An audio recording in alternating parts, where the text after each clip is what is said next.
I'm going to do the intro and we'll get it going. Okay. All right. Welcome, everybody, to another live and amplified livecast. I'm your host, Tom Quiet, and we are back at it again with another amazing podcast. It is day 7, podcast 8. I'm not going to bore you with the numbers. It's getting kind of confusing right now, but just know we are in the middle of our 25 Days of Christmas podcast series, something that I've wanted to do for a very long time, but this year everything just kind of seemed to line out. And one of the first musicians that kind of fell into the schedule is tonight's guest, Tiona Campbell. How's it going today, Tiona? Great. How are you doing? Doing good, doing good. Just kind of in, like, we were talking about the weather before this, but, I'm going to try and enjoy this nice warm weather before it becomes -3 with ice and sleet and, Oh yeah. man. Now we definitely don't get -3, but it gets colder and we get cold like in January. Yes, Oh. yes, yes. January, February is like the worst time in Texas. I mean, Yes. we all went through that in 2021, and I don't think anybody wants to go through that again. No, no. So, but really excited to have you on and really chat with you a little bit. I've been listening to a lot of your music since we talked. Was that mid-November? I think when we first started chatting a little bit. Yes, yes. Um, Thanks for listening and thanks for having me. yeah, absolutely, absolutely. And you just released a single, "Texas Country Christmas," which we will get into here in a bit. But it is by far the most Texas Christmas song I've ever heard in my life. Yes, that's what I wanted you to say. All right. Yeah. So just kind of starting from the beginning, you're originally from East Texas, correct? Yes, I'm originally from East Texas, a small town called St. Augustine. Okay. It's about an hour from Stephen F. Austin University in Nacogdoches. Okay. Yeah. That's a lot of words a lot of town names that I'm not You're going to like, get right. So actually, it's kind of funny because when I first moved to Waco, I work for a TV station here in town, and they kind of run you through the drill of, okay, here are all the local town names. How do you pronounce it? And I got most of them correctly, and it was just like, yeah, anything That's in East Texas, it's just kind of like, then you yeah, start there's getting a into the lot of French, yeah, little towns. yeah. And then you start mixing in with like a lot of the French Creole stuff from Louisiana. So there's kind of that mix over, and it's like, yep, I'm good. I'm not even going to attempt it. So, Probably um, smart. yeah. So what was kind of take this second to tell us what was your introduction to music? Who got you into music? Yeah, so I grew up singing in church. My mom was a singer and my dad did the sound, my brother was a drummer. So like small town church, and just did that growing up as a kid and eventually we moved to Lufkin, a little bit bigger city, and joined like the choir. So music has always been a huge part of my life, but I just thought it was something I did, as a kid growing up. And so once I got married and started having my own kids, I was just like, okay, like that part of my life is over. Yeah, for sure. Yeah. So when did you end up moving out of East Texas to Houston? Was that, Yeah. yeah, Oh, yeah, for sure. So when I was in my 20s, I believe I was actually 20 when I actually finally moved and moved to Houston. My parents had moved here. So I decided to move to the big city with them. About a year they had been here and got settled. And so, yeah, I've been here since I was 20 years oh, old. nice, nice. That's, just kind of making that big like, I mean, I don't know how big of a transition it is, other than from a small town to the big city, but like from East Texas to more, what is Houston, Southeast Texas? Yeah, yeah. Or do they consider themselves Central Texas, which makes no I sense, guess but it's a little central from East Texas for yeah. sure. Because like that's a conversation I have with a lot of people because in Waco we consider ourselves Central Texas, and it's like Yeah, no, technically we're still kind of East Texas. Like if you look at the state, Central Texas is not us. yeah, true. So, Good point. It but was terrifying because when I first visited my parents, I was like, there's no way I will move here. This place is crazy. It is fast paced. I'm yeah, going to get run over. But I don't know. I would come and visit, and the more I came to visit, I was like, oh, that's not so bad. mm, And I ended up loving it. So, yeah, for sure, for sure. So through all that, you were kind of started singing in the church, or you started singing in the church, and at this point, you weren't writing your own music, correct? You were just No, kind I of had part. exactly. It was just singing whatever the special was. They used to call it, at church back in the day, and whatever, the worship music was. Never even thought about writing a song until like 7 years ago. Gotcha, gotcha. And were you like, even though you'd kind of put music on the back burner once you got married and started having kids, were you still singing in church, or did you even put that on the back burner? Honestly, I wasn't even doing that for a long time. I was just singing in the car and raising kids and just being a mom and just, enjoyed doing it in the car because I never considered doing it professionally. So for me, it was like, okay, well, once I started writing, about 7, 8 years ago, I did start back into church worship again, and working with some co-writers to, develop my writing skills. But I don't sing in the church anymore. I just solely do my singer-songwriter, gigs and going to Nashville and back and forth. But yeah, it did start there. Mm-hmm. And then I didn't do it for a long time. It was crazy. And what was kind of that what was the turning point to get you back into music? Was there like a moment, or somebody, did one of the kids say, "Hey mom, you're a good singer, you should do this," or what was kind of that turning point? Yeah, that's a great question. So, basically, I've been married twice. So, my first marriage was really, really a very abusive marriage. So, I got married second time, um, moved to Houston. We had a kid together. So, I have two older boys from one marriage, and then we have a daughter together, my husband now. And I was happy, this guy's great. We've got a house. I have my little girl. I've got the two boys. Like everything's great.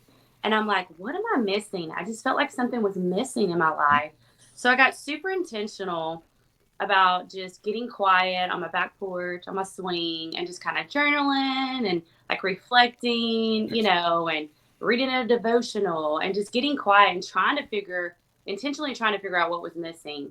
And I don't know, about 3 months into that, it was like out of nowhere, I had this random idea to write a song. And it was like this tug on my heart. And I'm like, I don't even know how to write a song. Like, what in the world is this all about? And that was kind of the beginning part of like, okay, I guess I'll give this a shot. Yeah. Was there somebody, or how did you kind of go through the process of learning how to write? Did you turn to somebody, or did you go the way of YouTube like a lot of people would nowadays, where it's like, how do you type or write a song, Right. No, that's a great question because I didn't know, I didn't even know how to begin the process. So I instantly got a song title in my head and thought, okay, well, I'll write something towards this song title. And I didn't know how to create melodies at that point. So I was a little stuck on that point. So I was like, okay, maybe I should reach out to a local vocalist in town and just start getting some vocal lessons and just see kind of, where that takes me and to see if that helps me any. So I reached out to a school I heard about that did vocal lessons in the Woodlands. And she ended up asking me all these questions. Did I play an instrument? And, all these musical, background questions. And she goes, I think I have a class that you would love. She's like, and I didn't even tell her that I was like even considering writing a song. So that was pretty cool. But she was like, we can teach you how to write a song. We can work on your vocals.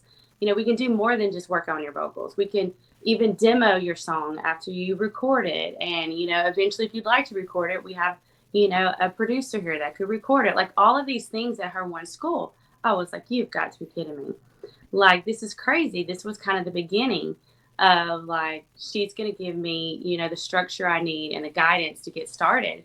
But the funny thing is, she asked me to write a song, like, I don't know, first, second week that I was at the school. And again, I didn't know how to write a melody. Yeah. And now that's the easiest thing that comes to me. But she said, just write a song and just bring it to me. So I wrote a song and I ended up doing a melody to another song, like a Michael Jackson song. And I said, I'm not going to tell you the melody because I know I'm not supposed to do that. But I had to like pick some melody just so I could see that I could actually do this. Like take these words, and so that was kind of the first. So I didn't tell her what song I'd wrote the lyrics to, the melody. And she got on the piano. And then in 5 minutes, like with my lyrics, she wrote a song. I was like, you've got to be kidding me. And that was just kind of like, I love this. This is so cool. Nice, that's nice. And did you end up ever doing anything with that song, or was it just kind of the first one and then you kind of moved on from there? Oh yeah, I demoed it. I did do that at Mm, least, and but it was actually the third song that I wrote. That was my first like mm, acoustic single. So there was something really special about that one. It was basically my whole journey at the time, and like giving up on things I wanted because I was a mom, and it mm. was just the third song was really about where I was at. So I had to produce that one, and I just did it acoustic. But yeah, I didn't do anything with the first one. Just did a Mm. demo. Gotcha. Now, so once you started figuring out like the process of writing, like obviously learning like the structural process of actually writing a song, who were you listening to, or was there any musicians that you were studying as you were kind of trying to find your sound or what kind of musician you wanted to be? No, I really didn't go that angle. Mm, For me, it was like once I started writing, it was like, what do I want to write about? And mm, so I was super intentional about the songs that I wrote. I always listen to music, and obviously I continue to. mm, And I have a lot of country and a lot of pop influence. But there wasn't anybody particular. Like I literally, once I started writing, like it's just the melodies come to me now. I don't mm, have to hear anything. Now I will say this, my melodies are very simple. As in like I can sit down with the piano and I can sit down with the guitar. And mm, I want a very simple chord structure because I hear a lot of movement in the melody with the lyrics. yeah, So I, a lot of times, will just do that because that's the first thing I hear. And then once I find a song that I'm like, I've got to record this, then I'll give it to a producer and be like, I don't hear the bass. I don't hear the drums. I don't hear all the other instruments, but this is the melody, with the words, with the simple chord structure. And then they can, it's a really cool collaboration because they mm, are free to do what they want. And obviously they'll produce for a little bit and they'll send me, tracks and make sure I like it. But it's great because they're free to do what they're gifted at, and I'm free to, write the intentional song that I'm trying to do.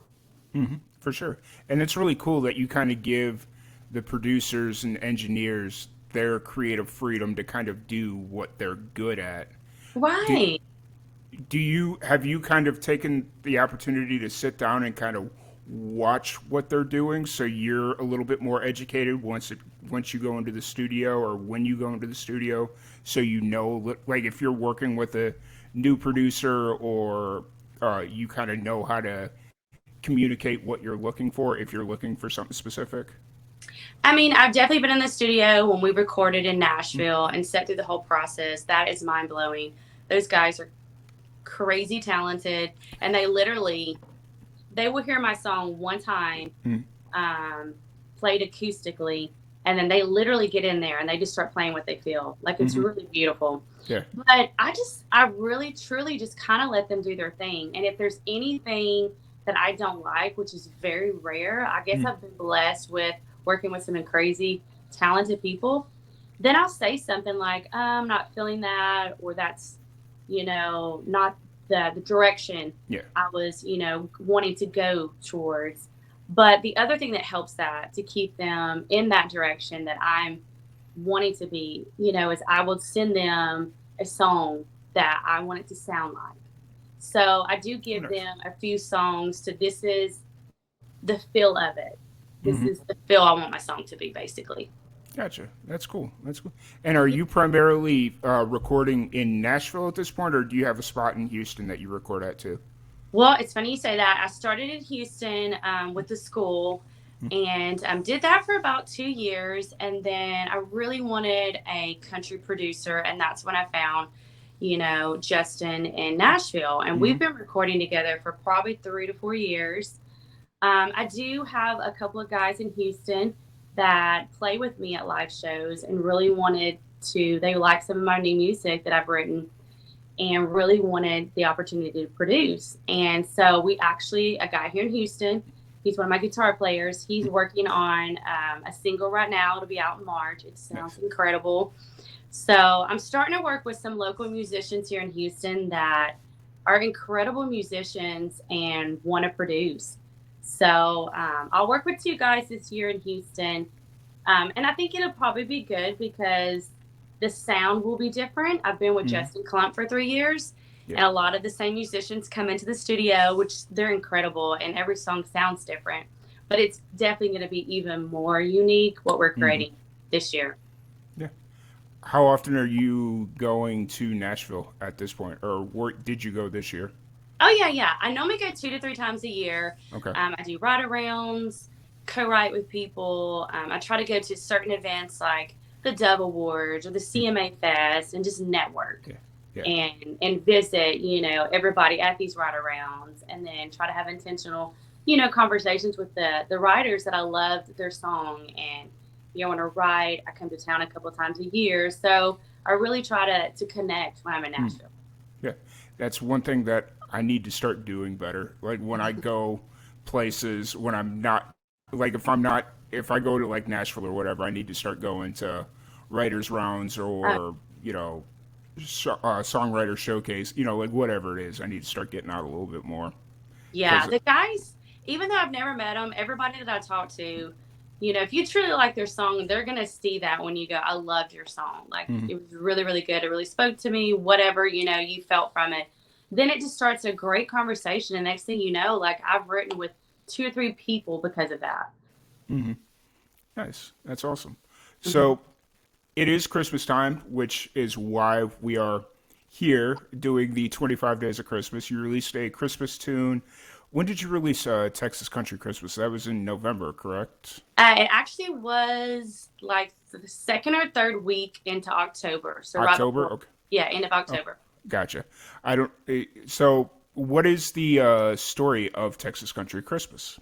Yeah, so there is a outdoor shopping center here in the Woodlands called Market Street, and it's gorgeous at Christmas. It has this huge Christmas tree. And last year I did a Christmas gig there and just sang Christmas songs. I didn't have a Christmas original at that time. Hmm. So my promotion was meet me by the big green Christmas tree. I'm going to share some Christmas songs. Nice. So it became this fun idea. A writer friend of mine in Liverpool, he was like, that totally could be a song. And I was like, really? He's like, yes, that's so catchy. And he was like, that whole area is so Christmassy. And I was like, I've never wanted to write a Christmas song. I was like, I don't know if I could do this. And he's like, no, I'm telling you, this would be really good. So we kind of played around with some ideas. Then I ended up getting with my co-writer friend in Nashville, Madison Wolf, and wrote it this summer. And I was like, this is so stinking cute. Like, I told her I wanted it to be Texas. I told my producer I needed it to be, extremely like traditional country. Yeah. So it's got the banjo and all the guitars. Was And there mandolin in there too? I was picking up a little. yes, Yes. yes, Okay. yes. I picked that up. Like I'm so tuned into a mandolin, like because I go to Bluegrass Festival every year, so Ah, that mandolin just sticks out every time. hmm. So So yeah, I just wanted to make sure it was true to Texas. And we wanted to make sure the lyrics were true to Texas. And I was like, man, if Cody Johnson ever hears this song, he would be so proud of this song. yeah, nice. Oh, and how? So when did you start writing Texas Country Christmas? Yeah.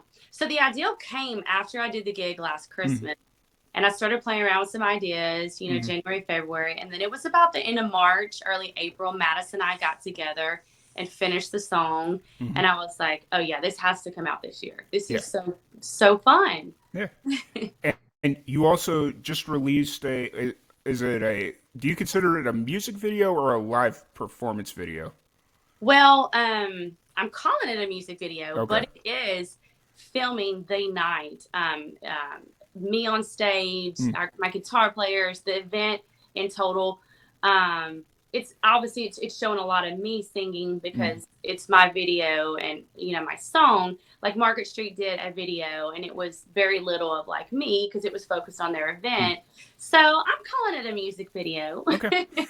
Well, because you could obviously tell that it was like the studio recording, Yes, but because obviously if you watch the video, you could hear right. the drums and there's no drummer on the drum kit, and And all those voices. There were yeah, hundreds of people, yeah, so it was loud. Yeah. yeah. That was that was impressive. Just seeing a lot of the like the drone shots and like the sweeping shots of the crowd. I was like, maybe I need to go down to Houston and see what that's all about Uh, someday. So, I honestly didn't know it was that big. And when I sent Market Street the song over the summer, I just wanted to sing it in Market Street because it was about their event and just wanted to book another gig. And mhm. she didn't respond for like 30 minutes to an hour when I sent her the song. And I was like, oh God, she hates it. Yeah, No, she was showing everybody in the office and she nice. was like, we want you, we love it. We want you to sing it at the tree lighting ceremony. I was like, shut up. And then Yes. they have their PR agency pitching the whole event. And so we Mm, got on KPRC Houston Live mm, with it. It was just an incredible experience. yeah.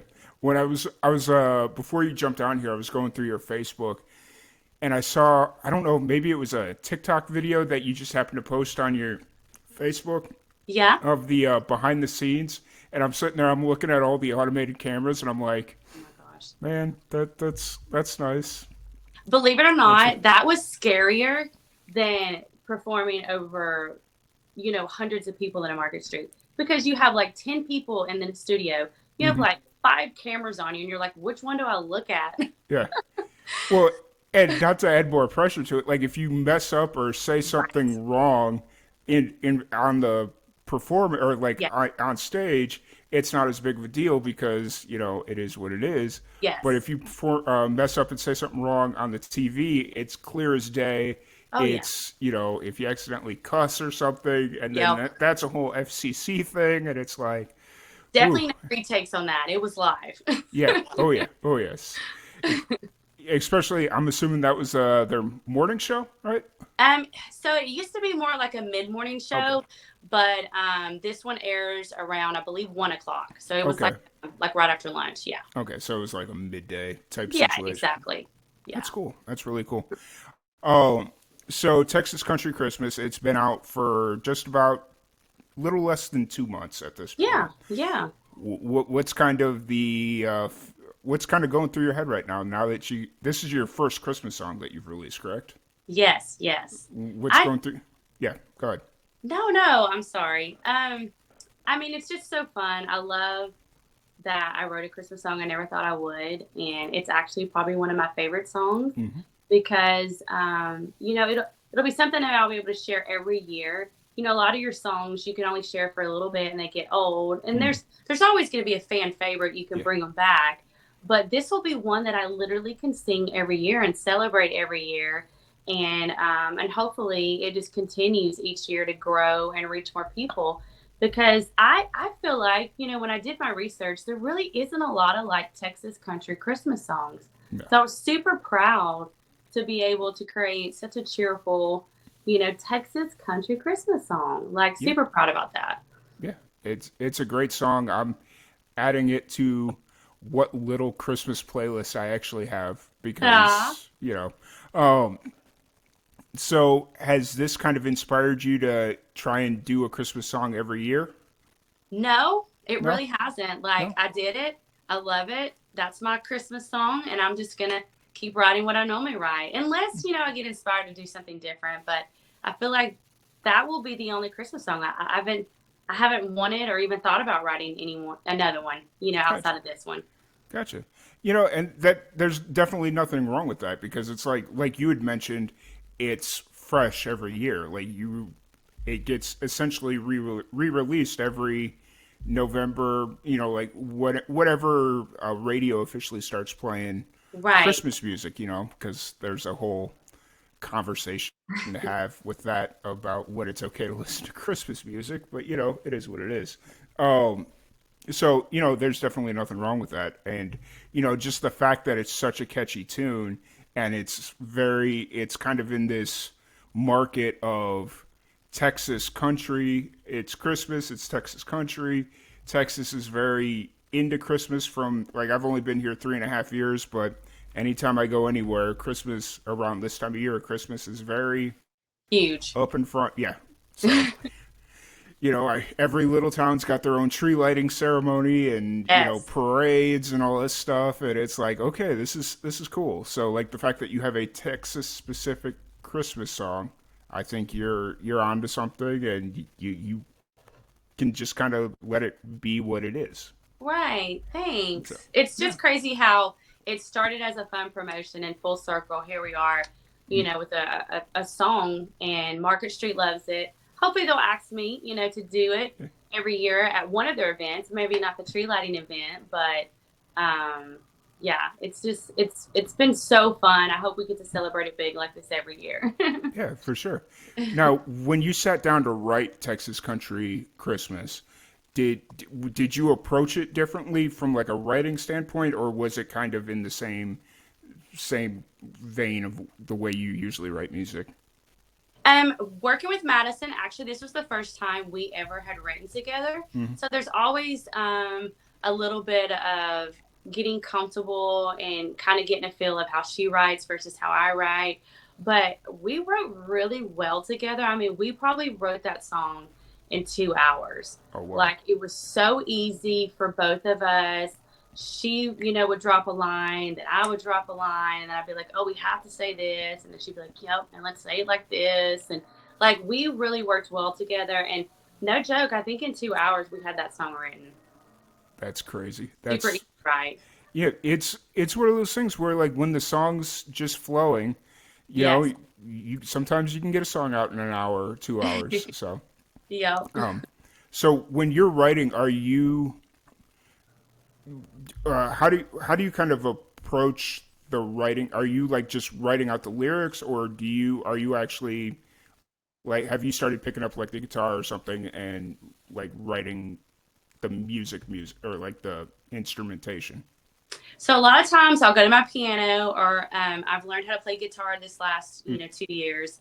So the last couple of songs I've written, I've played on the guitar, and I know what key that I can sing in. So a mm, lot of times I'll play around with those chords, and then I'll just kind of sit there, and I've got a song idea. Maybe I have a couple of lines written mm. out, and I just start singing a melody, and Nice. things just start flowing, after that.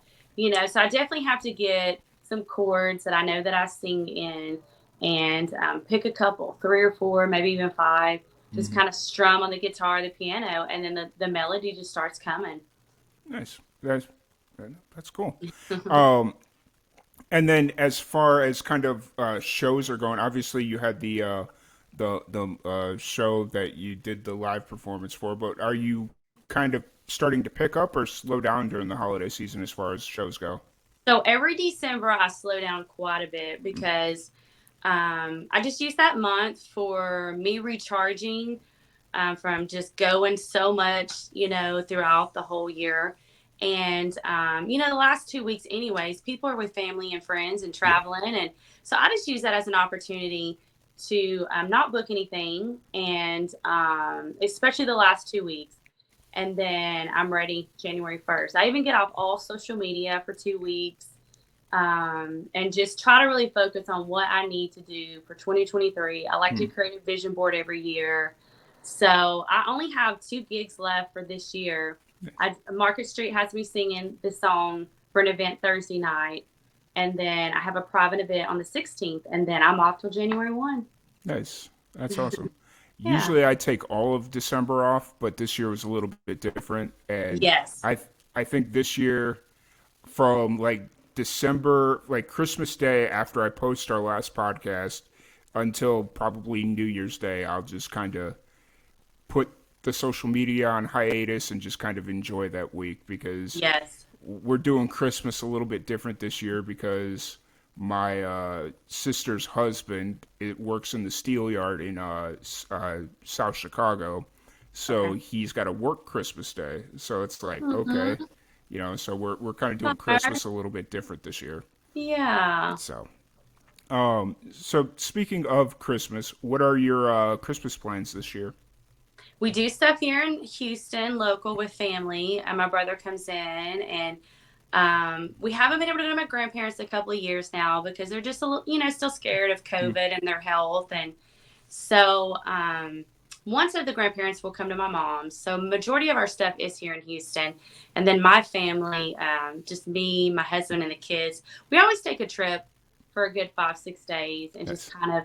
They're older, so we don't do as many presents, and we just take a Yeah. trip and make memories. Yeah, that's really cool. Yeah. Like You'll go where do you usually go? Like Florida or where? It's Yeah. different every year, but normally it's a Hmm. beach trip for sure. Okay. Yeah. Yeah, yeah, Christmas in Florida is different. I will, yes. having spent a few Christmases in Florida, it's different, but it's cool. I know we So, love it. We all love the beach, so we love it actually. Yeah. hmm Some people like a more traditional Christmas being home and or maybe the snow or hmm but we're just like we love the hot beach, water, yeah, sun. yeah. We're just I, beach family. being able to jump into a pool Christmas morning is an experience that, yeah, a lot of people should Right? have it. Yeah. I agree. I mean, living in Chicago and having a lot of those traditional Christmases with the snow, cold, real trees, all that, just like a more traditional Christmas. Yeah, that's fun. But then when you actually have to drive in the snow and you're the one driving, it's not quite as fun. I can't imagine driving So, in no, that. no, I'm good. So, so usually what we do with a lot of or every guest that comes on here, we play a fun little game called Rapid Fire Randomness. I have a random question generator that generates 10 random questions and I just kind of ask them to our guest. But Okay. since this is a Christmas episode, I have 10 questions Christmas related that I'm going to ask you. Okay. So if you're ready, No not pressure. not so random, not really that rapid fire, but just good old fashioned fun. Okay. So if you're ready, here we go. Let's do it. If you had to be best friends with one of Santa's eight or one of Santa's reindeers, who would it be? Rudolph. I, you know what? I'm going to retire that question because you're the eighth person that has said that. So Really? yeah, like 8 for 8, all Rudolph. That So is that hilarious. question's retired now. That's funny. Um, what is your favorite Christmas movie? Elf. Oh my gosh, I love that movie. Nice. Favorite Christmas cookie? I'm kind of like, I mean, my mom makes fudge, so it's great, but that's not a cookie. I love chocolate chip cookies. I literally made them tonight. Nice, nice. I I'm kind of a fan of the old school like sugar cookie with Oh, frosting, like you cut them out or yeah, whatever. yes. We had a Christmas party on Saturday from work, and we went to this like nice little local place, and they laid out a bunch of Christmas like just cut out cookies with the frosting and whatnot. I was like, I have not had one of those in 10 years. I'm going to go have one. I miss it, and it tastes just as good as I remember. So, Aw. but um, if your personality were a holiday drink, what would it be? Oh gosh. I don't even know. That's a hard one. Eggnog? I don't know. I feel it. I got you. No, that is a hard one, but it's always fun because you just there's so many different drinks out there, and But people in honestly, my family doesn't do a lot of Christmas drinks, so that was hard for me. Like we just drink sweet tea and water and that might be the most Texas thing I've ever heard. Sweet tea. yep. Which brings me to my next question: what is the most Texas thing about you? Oh gosh. I mean, I drink sweet tea. I'm pretty simple. I mean, when it comes to like life, I feel like it just I grew up in a small town, so I can definitely do like small town simple things. Um, but yeah, everybody in Texas loves sweet tea. Yeah, That's just like a given. yeah. That's the one thing that gets me weird looks. I'm not a big fan of sweet tea, Okay. and I can't stand Dr Pepper. Oh yeah. Now It's, a couple my daughter and my husband used to love Dr. Pepper. My daughter mm, still drinks it, but I will say this. Everyone says everyone that lives in Texas has an accent. I don't think I have an accent anymore. So you've been talking to me for about 30 minutes. Do you think I still have an accent? it's not as bad as a lot of people that I Well, hear. you know what? I will take that because I'm like, Yeah. I feel like it's not there anymore. But sometimes I think it's certain words now, or if I get I around my family from East Texas, it gets really bad. Honestly, if I had to guess anything, your accent sounds a little bit more Nashville than anything. Oh, I love Just, Nashville. So, you know, it. I have that same issue because a lot of people are growing up living in Chicago for 20 some odd years. I had the really hard Chicago accent, and then I moved to school, and they beat the accent out of me, and a lot of the traditional Chicago words.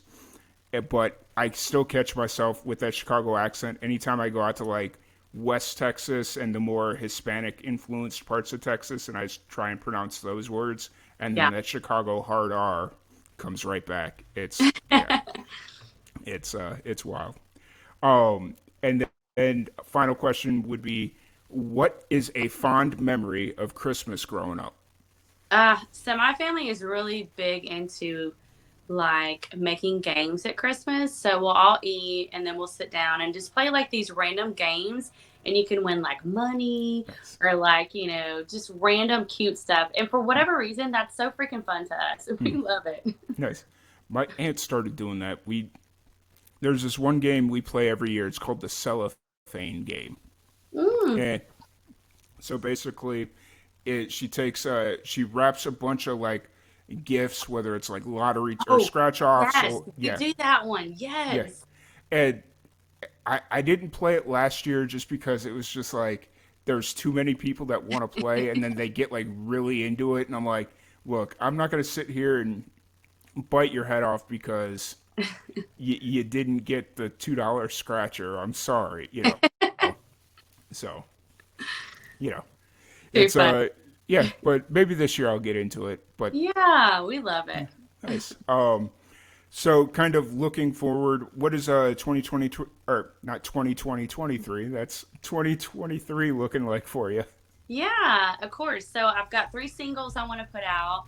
I'm definitely going to be in Nashville in March to sing at some ride arounds and, write with some artists, some new artists. I'm super excited about that.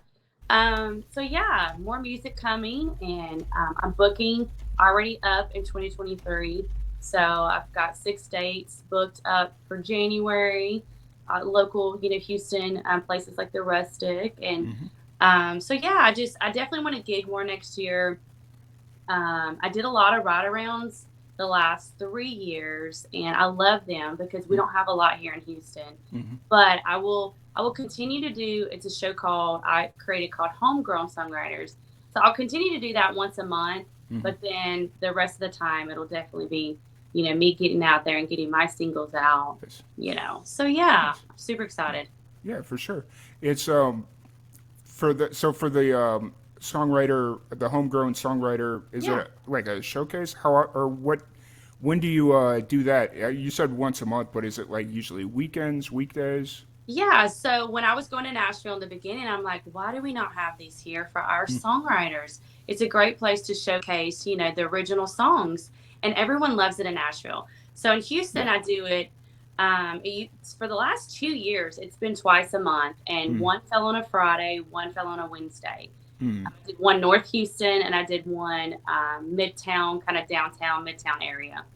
So I did that, the two shows for 2 years. And then this year I decided to kind of pull it back, Hmm. do it once a month. I do it right now. All next year, it's going to be the first Friday of every month at Red Brick Tavern in Conroe. Okay. And so, yeah, it's a lot of work because I am hosting it, I am booking the gigs, and I am booking the artists. So it's a lot of Nice. work. And I love the show because it is a place. Now we do covers and originals, but it Hmm. is a place for the singer songwriters to share their originals. So I'll always want to do the show, but I'm pulling it back this year and just doing it one show once a month, and that Nice. way I've got more opportunities to get my originals out. For sure, for sure. I'm Yeah. gonna have to make a trip down to Conroe and check that out. When Yes, I would love that. it Conroe, where is that? North Houston It or is. It's North? North Houston, Okay, so it's like Spring, Woodlands, and Conroe, okay, kind of going towards Dallas. okay. Gotcha. Yeah, Yeah. because if I could program it where I have to do something in Bryan College Station, because we do a lot of stuff in Bryan College Station, Oh, you that's know, pretty close. that would be an easy transition. And instead Yes. of trying to drive all the way from Waco, which is what, Oh, 2.5, maybe 3 hours, which yes. isn't that bad, but it's on a Friday night, that might be Yeah. kind of a Well, bad idea. if I ever come to Waco, I'll definitely let you know. For sure, for sure. That'd be awesome. It's like just kind of seeing the Texas country scene kind of unfold and getting out there and interacting with some of the musicians, that come through Waco from Nashville, but they'll come from Dallas, come down to Waco if they're Oh, doing like a yeah. little weekend run. They'll leave Dallas, come to Waco, do maybe go out to Austin or something, like Y'all do whatever it have a is. lot of musicians and artists coming through there. Yeah, because it's like it's that perfect center point. Like Mm-hmm. if you want to try and hit the three major cities on a weekend run, Dallas, Houston, Austin. At some point, you got to come through Waco to get to one of them. So, Yep. you know, that's kind of how before the pandemic started, I had a very strategic plan to work with a lot of musicians during South by Southwest because I would talk to them. They'd be like, "Oh yeah, we're landing in Dallas and we're going to Austin from Dallas." Well, the only way to get to Austin from Dallas is coming right through Waco. So Yeah. stop and have lunch and let's do a podcast or something, Heck yeah. And then the pandemic hit and they canceled everything. So, I know. but That was crazy. yeah, it was rough. It was, but you know what? There's next year. We'll get it Yeah. right for next year. So. Yes. So 2023, you're focusing on shows and getting out and playing more. Yeah, I Yeah. think you mentioned earlier that you have a release coming in March. Yep. In March, I've got a song called Country Club coming Hmm, out. nice. And it's just based on, everyone always feels like they're left out. Hmm, Or, there's so many opinions on social media. And, maybe you're for this and maybe this person's not. And there's just a lot of negativity and division. And so this song is like, everyone is welcome in my country club. And so it's just that, like, I just want everyone to feel loved and involved in something and not left out. So it's just a fun way of like, you can join my country club. nice. So it's an upbeat song. I do a lot of mid tempo, so I'm super Hmm, excited. A lot of fun guitars on this. I'm with my Houston producer, so super excited. nice. It's sounding really good.